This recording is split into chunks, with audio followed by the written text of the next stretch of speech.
videoya keçməzdən əvvəl kanala abunə olmağı və videomu bəyənməyi unutmayın.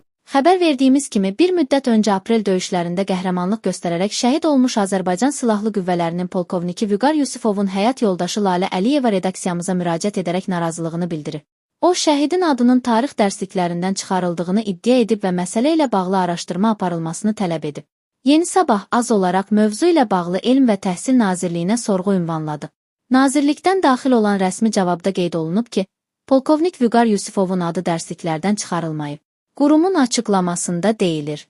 Bildiririk ki, Azərbaycan tarixi 5 dərsliyindən Vüqar Yusifovun adı çıxarılmamış, sadəcə olaraq həmin dərsliyin istifadə müddəti 2024-cü ildə başa çatmışdır. Hazırda ölkəmizin ümumi təhsil müəssisələrində tədris olunan Zəfər tarixi dərs vəsaitində isə Vüqar Yusifov və onun döyüş yoldaşlarının düşmənə sarsıdıcı zərbələr endirməsi, eləcə də strateji əhəmiyyətli ərazilərimizi işğaldan azad etməsi ilə bağlı ətraflı məlumatlar yer alır.